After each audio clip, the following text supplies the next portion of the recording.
मैंने उनसे कहा था कि आपकी कहानी तो फिल्मी से भी ज्यादा फिल्मी है, एंड इट रियली इज। जिस तरह हमारे बहादुर बीएसएफ ऑफिसर्स में, यहाँ मिस्टर दिनू भी हैं, एसपी त्रिवेदी, सारे ऑफिसर्स ने जिस तरह इस ऑपरेशन को प्लान किया और फाइनल इनकाउंटर जिस तरह हुआ 2003 में, it's nothing short of extraordinary and unbelievable. और एक जो दूसरी बात मुझे लगी कि आई वाज वेरी सरप्राइज कि पब्लिक डोमेन में, मीडिया में इसके बारे में ज्यादा जिक्र नहीं हुआ है।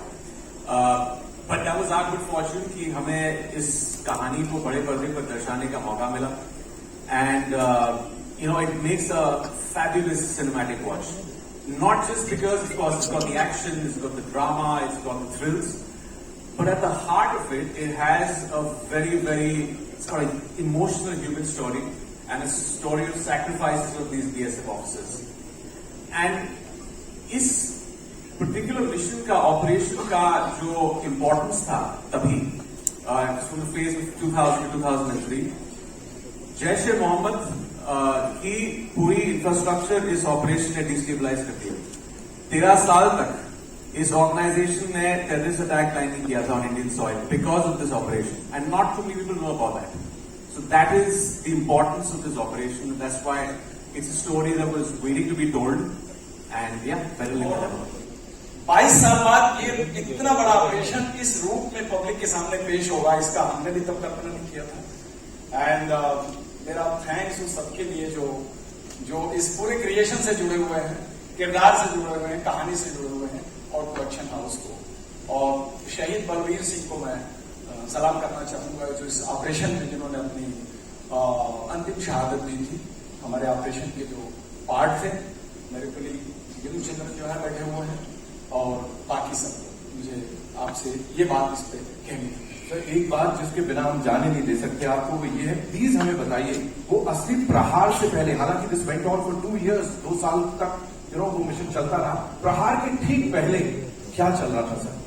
गाजी बाबा के इंडियन सॉइल पर 9 साल का एक्सिस्टेंस था, जिसमें तमाम सारे जितने उसने वायलेंस किए थे, उसमें जेएनके असेंबली अटैक और पार्लियामेंट अटैक उसका लैंडमार्क ऑपरेशन था, जिससे कि एक तरह से ये पता लगा कि ये ऑर्गेनाइजेशन बनने के 1.5 साल के अंदर गाजी बाबा के जरिए इतना बड़ा कांड कर सकती है केंद्र के राजधानी में, दिल्ली में, जबकि पार्लियामेंट सेशन में थी।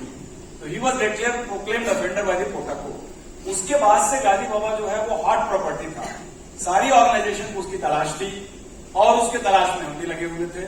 हम कश्मीर में उससे पहले जो लास्ट मिलेनियम के 10 साल थे, उसमें मैं 3 साल था, और बाद वाले में जो पीरियड था, तो इस ऑपरेशन में शायद उसने भी प्राइम मिनिस्टर महोदय के विजिट को एक सही टाइम चुना था कि जब वो बता सके कि पब्लिक में कि मेरी एग्जिस्टेंस है।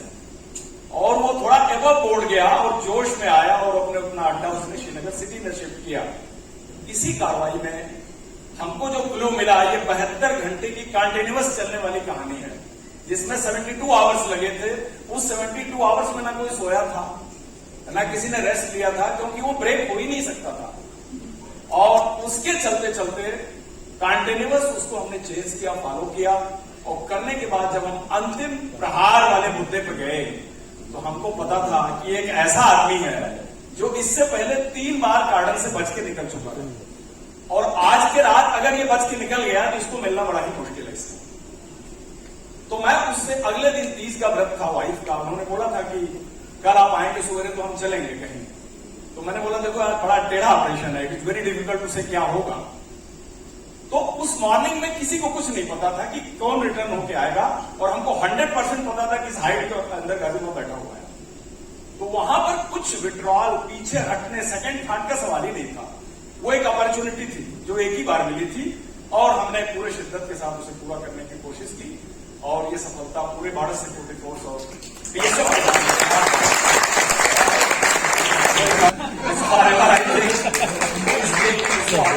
निकालना, दोबारा गोली खा के जो तकलीफ होती है उससे बड़ी तकलीफ उसे बाहर निकालना। तो doctors have been kind enough to me that they have left it alone, and बस है एक्सरे में देखिए। फिल्मी कहानी भी सुना दीजिए जो मेडल की थी। यस, उस रात में यहाँ पर एक डायरेक्टर जनरल का कमेंडेशन डिस्क होता है, जो स्टील प्लेट का होता है, उसका शायद डायमीटर 1 इंच का होगा, वो मैंने लगा रखा था यूनिफॉर्म में। पैरा जैकेट के अंदर एक्चुअल यूनिफॉर्म पे था वो। तो सब कुछ कहानी खत्म हो गई। ऑपरेशन थिएटर से यूनिफॉर्म को काट के डॉक्टर्स ने फैमिली को दे दिया। 2 दिन बाद वो यूनिफॉर्म वॉशरमैन ने जो वॉश किया तो उसकी पिन उसके हाथ में चुभी, तो वो ला करके मेरे वाइफ को दिया। वो पूरी प्लेट में कंप्लीट एक बस लिया था AK-47 का, और वो प्लेट पूरी क्रश हो गई थी, और उसने 3 शॉट मेरे आर्म पिट में डिफ्लेक्ट कर दिया। Otherwise 1 shot was enough to end the life. वो डिस्क अभी हमने इंसिग्निया के तौर पर रखा हुआ है। फिल्मी चीजों से ज्यादा लगाव और कन्विक्शन है तो बिल्कुल लगा होगा, बट व्हेन आई से दिस, मुझे इस बात की बहुत खुशी है कि मैं I am a part of this project, क्योंकि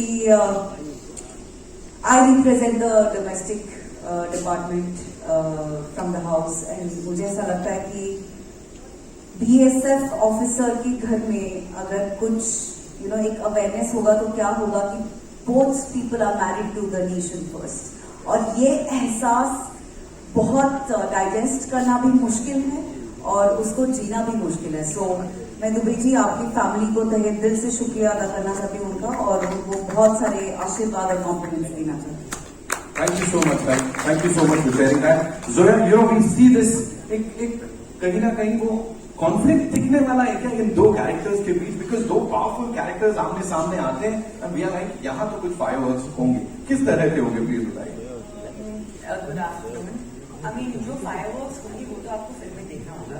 I can't give away too much, but of course the effort is when this was such an important operation, the effort is that you portray these people with as much dignity and grace as possible.